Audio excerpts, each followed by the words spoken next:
سوال: کیا حضور صلی اللہ علیہ وآلہ وسلم نے حضرت علی کرم اللہ تعالی وجہہ الکریم کے لیے سورج کو واپس پلٹایا تھا؟ جواب: جی ہاں، حضور صلی اللہ تعالی علیہ وآلہ وسلم نے حضرت علی رضی اللہ تعالی عنہ کے لیے سورج کو واپس پلٹایا۔ سنیے، حضرت اسماء بنت عمیس رضی اللہ تعالی عنہا سے مروی ہے کہ حضور نبی اکرم نور مجسم صلی اللہ تعالی علیہ وآلہ وسلم پر وحی نازل ہو رہی تھی اور آپ صلی اللہ علیہ وآلہ وسلم کا سر اقدس حضرت علی رضی اللہ عنہ کی گود میں تھا۔ وہ عصر کی نماز نہ پڑھ سکے یہاں تک کہ سورج غروب ہو گیا۔ حضور نبی کریم صلی اللہ تعالی علیہ وآلہ وسلم نے دعا کی، اے اللہ عز و جل، علی تیری اور تیرے رسول کی اطاعت میں تھا، اس پر سورج واپس لوٹا دے۔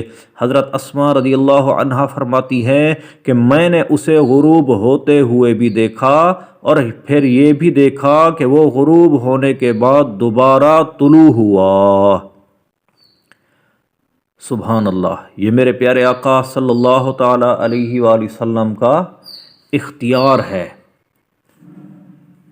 طبرانی المعجم الکبیر، حدیث نمبر 390،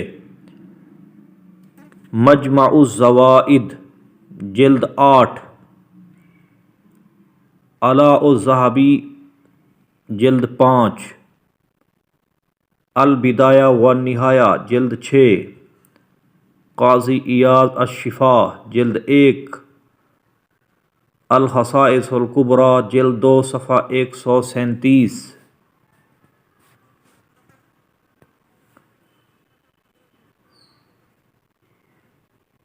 القرطبی فی الجامع الاحکام القرآن جلد 15 صفحہ 197۔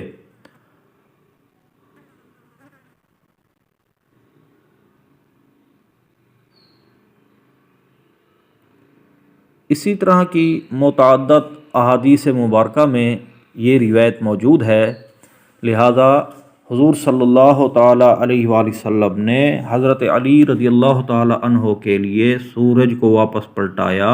یہ آقا صلی اللہ علیہ وآلہ وسلم کا زبردست معجزہ ہے۔